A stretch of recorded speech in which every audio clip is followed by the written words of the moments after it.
पाकिस्तान की एक महिला वहाँ के सुल्तान के पास जाती है और उनसे कहती है कि मैं अपने पति के खिलाफ़ कंप्लेंट लिखवाने आई हूँ। मेरा पति पहले तो बहुत अच्छा था और ऐसी कोई भी हरकत मेरे साथ नहीं करा करता था, लेकिन कुछ दिनों के लिए वो बाहर गया था अपने काम की वजह से, और वहाँ से जब वो आया है तो मेरे साथ कुछ ऐसा करता है जिससे मैं बहुत ज़्यादा परेशान हूँ। और इसीलिए मैं आपके पास आई हूँ कि इस समस्या का समाधान आप निकालिए, उसको समझाइए। जब वो उससे पूछते हैं कि क्या बात है, तो वो कहती है कि मैं अकेले में आपको बता सकती हूँ और ऐसे नहीं बता सकती। तो वो अकेले में ही उसको बुलाते हैं और पूछते हैं, तो वो बताती है कि मेरा जो पति है वो बाहर से आया है और आने के बाद वो मुझसे कहता है कि इतने दिन बाद, मैं कम से कम 1 महीने बाद अब घर आया हूँ, तुम्हारे साथ कुछ अलग से तुम्हें तुम्हारे साथ समय बिताना चाहता हूँ, जिसके लिए तुम मुझे मना नहीं करोगी। तो पत्नी होती है उसकी पहले से अपने पति को जानती थी, तो वो भी खुश होती है। वो कहती है मेरा पति इतने दिन बाद आया है। तो वो बताती है कि वो मेरे साथ ऐसा करता है, वो एक कटोरे में मिट्टी लेके आता है, चिकनी मिट्टी लेके आता है और वो कहता है मुझसे कि अपने कपड़े उतारो। मैं उसको मना करती हूँ कि ऐसे यहीं खुले में, लेकिन वो कहता है कि तुम मेरी पत्नी हो और घर में कोई भी नहीं है तो उतारो। जब वो उतारती है तो उसके शरीर पर वो चिकनी मिट्टी मलता है और मलने के बाद में उसके साथ संबंध बनाता है। अब वो कहती है जब वो मिट्टी मेरे शरीर पे मलता है तो वो सुई की तरह मेरे शरीर में वो मिट्टी चुभती है, लेकिन मैं उससे बहुत मना करती हूँ कि ऐसा मत करो, लेकिन वो नहीं मानता। और तो और मेरे वो हाथ भी बांध देता है और मेरे पैर भी बांध देता है। उसके बाद मेरे साथ ऐसा करता है, कितनी भी मैं रोऊँ, कितनी भी गिड़गिड़ाऊँ, वो नहीं मानता। और पहले कभी भी उसने ऐसा नहीं किया। पता नहीं वो कहाँ से ये बात सीख कर आया है या किसी ने उससे कहा है, मुझे नहीं समझ आता वो कैसी मिट्टी होती है, क्या होता है, लेकिन उससे मुझे बहुत तकलीफ़ होती है। एक तो मैं इतनी सुंदर हूँ और मेरा शरीर इतना कोमल है, और ऊपर से वो मिट्टी जब मेरे शरीर पर लगाता है तो मुझे बहुत तकलीफ़ होती है। और ऐसा वो जब से आया है, कितने दिन से मेरे साथ ऐसा ही कर रहा है। मजबूरी में मैं आपके पास आई हूँ। जब वो ये सुनते हैं उसकी बात तो उन्हें बड़ा ताज्जुब होता है और वो कहते हैं कि आप कहाँ से आई हो। वो अपने सैनिक को बोलता है कि ये जहाँ से भी आई हैं इनका एड्रेस वगैरह लिख लो, और वो उनसे कहते हैं, उस महिला से कहते हैं कि अब आप बेफिक्र होकर चली जाइए, अब आपकी समस्या का समाधान मैं जल्द ही निकालूंगा। वो वहाँ से चली जाती है। अब जो सुल्तान होते हैं वो अपने जो सैनिक होते हैं उन वो पहले उस महिला को पूछते हैं क्या जो मिट्टी लगाता है वो आपके शरीर पर, वो मिट्टी आप लाई हैं अपने साथ। तो वो कहती है कि हाँ मैं लेके आई हूँ, मुझे लगा था कि आपको इसकी ज़रूरत पड़ेगी। तो वो मिट्टी लेकर उसके अपने सैनिक को दे देते हैं और कहते हैं कि इसे संभाल कर रख लो, और उस महिला को अपने घर भेज देते हैं, नाम वगैरह एड्रेस वगैरह लिखकर। अब वो मिट्टी क्यों लगाता था आपने, अब वो इसी का ही पता लगाते हैं वो, और फिर इसका जब खुलासा होता है तो बहुत ही ऐसा होता है कि किसी को यकीन नहीं करने वाला, और है भी ऐसा है कि किसी को यकीन नहीं होगा। तो दोस्तों, वीडियो में आगे बढ़ने से पहले अगर आपको वीडियो अच्छी लगे तो प्लीज़ वीडियो को लाइक कर दीजिएगा और चैनल को सब्सक्राइब कर दीजिएगा अगर आप चैनल पर नए हैं तो। मैं गीता गुप्ता, स्वागत है आप लोगों का मेरी आज की एक नई कहानी में। जय माता दी। तो जब वो मिट्टी लेकर अपने दरबार में आ जाते हैं और वो अपने घर चली जाती है, दरबार में आने के बाद में वो कहते हैं कि इसका पता लगाना पड़ेगा, तो कुछ दिन तक वो अपने घर में ही रहते हैं। अब उसका वो समस्या का समाधान निकालने के लिए वो कहते हैं कि तैयारी करो, और क्योंकि वो काफ़ी दूर रहती थी, काफ़ी दूर से वो महिला आई थी, शहर से आई थी और ये गांव की बात होती है। तो वो आप तैयार करते हैं, कुछ सैनिकों को तैयार करते हैं और अपने खुद भी जाते हैं, खुद भी कहते हैं वहाँ उस महिला के यहाँ चलने की तैयारी करो। जब तक वो वहाँ कुछ दिन निकल चुके थे, जब तक उस महिला के साथ ऐसा ही हो रहा था। अब वो वहाँ जाने की जब तैयारी करते हैं तो वो वहाँ पहुँचते हैं। वहाँ पहुँचने के बाद उन्हें पता था कि शायद 2-3 दिन लग सकते हैं इस काम में, तो वहीं वो उसके सामने ही एक कमरा किराए पर ले लेते हैं और वहीं अपने सैनिकों के साथ रहने लगते हैं।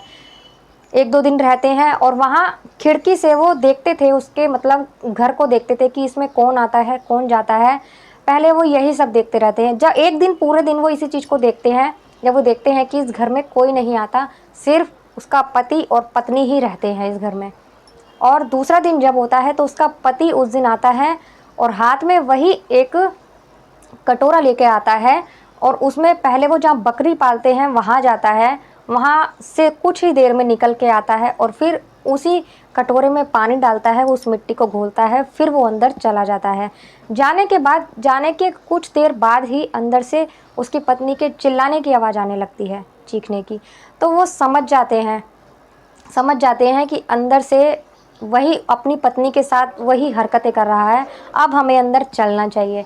अब वो अंदर जाने की वो करते हैं, अंदर पहुंच जाते हैं। अंदर पहुंचने के बाद में उस कमरे का दरवाज़ा खटखटाते हैं, जिस कमरे में वो होता है अपनी पत्नी के साथ। अब दरवाजे पर कौन हो सकता है, वो तो एकदम वो चौंक जाता है। चौंकने के बाद में वो जल्दी जल्दी कपड़े पहनता है और अपनी पत्नी को भी बोलता है कि जल्दी से कपड़े पहन लो। अब वो दरवाज़ा खोलता है। दरवाज़ा खोलने के बाद में वो सिंपल कपड़े में होते हैं, वो कोई भी ऐसे राजा महाराजाओं वाले कपड़े नहीं पहनते हैं, वो सिंपल कपड़ों में आते हैं। और वो कहता है उनसे कि आप लोग कौन हैं और मेरे घर में कैसे घुसे ऐसे।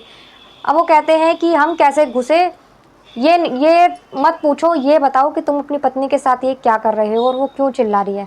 तो वो कहता है ये पूछने वाले आप कौन होते हैं। जब वो बताता है अपने बारे में बताते हैं, उनके सैनिक भी होते हैं उनके साथ, कि हम लोग यहाँ से आए हैं। तो वो देखकर उन्हें चौंक जाता है और उन्हें सलाम भी करता है और फिर उनको बताता है कि मुझे माफ़ कर दीजिए, लेकिन मैं अपनी पत्नी को भी ये सब नहीं बताया था क्योंकि मुझे मना करा था ये सब बताने के लिए।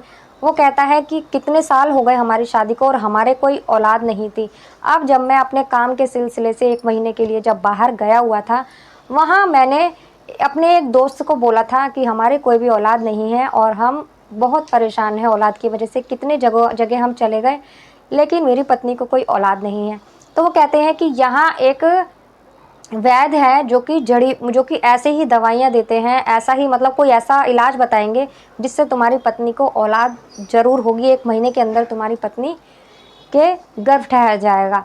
अब वो उसे उपाय बताते हैं कि ऐसे ऐसे ये मिट्टी लेना और इसमें मिट्टी लेने के बाद बकरी की जो मेगनी होती है उसमें वो मिलानी है। वो मिलाने के बाद में अपनी पत्नी की बॉडी पर लगानी है, पूरे शरीर पर लगानी है और उसके बाद संबंध बनाने हैं और लगातार 1 महीने तक ऐसा करना। 1 महीने के अंदर ही उसको तुम्हारी पत्नी प्रेग्नेंट हो जाएगी, यानी उसके गर्भ ठहर जाएगा, ये गारंटी से। अब वो कहता है कि मैंने उसके कहे मुताबिक, और उसने कहा था कि ऐसा किसी को भी मत बताना, यहाँ तक कि अपनी पत्नी को भी इस राज के बारे में मत बताना, नहीं तो ऐसा नहीं होगा। बस उसकी ही बातों में मैंने यही सोचकर कि मेरे भी कोई औलाद नहीं है, शायद हमें औलाद हो जाए, और जब ही से मैं इसके साथ ऐसा कर रहा हूँ। और मैंने इसको मना किया था कि मना मत करना इस चीज़ के लिए, क्योंकि बड़ी उम्मीद है मुझे इस चीज़ से। मेरी सारा जो भी मैंने किया है, सारे किए धरे पर पानी फिर जाएगा अगर तुम मना करोगी या नहीं मुझे ऐसा करने दोगी। तो ये नहीं मानी और आपके पास चली गई और सुल्तान से बोलता है वो कि आपके पास चली गई और देखो ये अब ऐसा हो गया। तो सुल्तान जो होते हैं वो बोलते हैं कि शर्म नहीं आ रही, अगर किसी वैद्य के पास जाओ, अगर कोई जड़ी बूटी दे खाने के लिए कोई जड़ी बूटी देता है तो चलता है, तो हम मानते हैं कि ऐसा हो सकता है।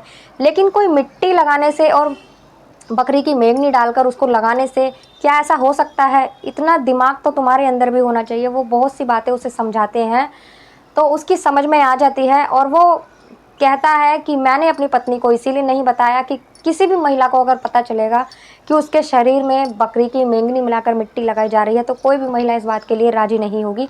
इसीलिए मैंने अपनी पत्नी को नहीं बताया था, मुझे साधु ने मना किया था बताने के लिए। अब वो कहते हैं कि ये सब छोड़ो, ऐसा कुछ नहीं होता, और कहते हैं तुम दोनों कल आकर मेरे दरबार में आकर मुझसे मिलो। तो वो चले जाते हैं वहाँ से और वो दोनों पति पत्नी उनके दरबार में जाते हैं और वहाँ के जो अच्छे वैद्य होते हैं, जिसका जो मतलब उनके वहाँ राज दरबार में सबका उनका इलाज किया करते थे, वो सुल्तान का, उसी वैद्य से वो उन दोनों का इलाज करवाते हैं, उनकी पत्नी का। और कुछ ही टाइम बाद उनकी पत्नी प्रेग्नेंट हो जाती है, जिनके गर्भ ठहर जाता है और वो बहुत खुश होता है। जब वो कहते हैं कि देखा अब ये वैद्य से इलाज करवाया है तो कितनी जल्दी ऐसा हो गया। अंधविश्वास पे कभी यकीन नहीं करना चाहिए। आज भी ऐसे बहुत सारे लोग हैं जो कि ऐसे अंधविश्वासों में फंस जाते हैं, लुट जाते हैं, पैसे लुटाते रहते हैं अपने, लेकिन उनका होता कुछ भी नहीं है। और ऐसे बहुत से लोग पड़े हैं दुनिया में जो कि गरीब इंसान को हमेशा लूटते ही रहते हैं।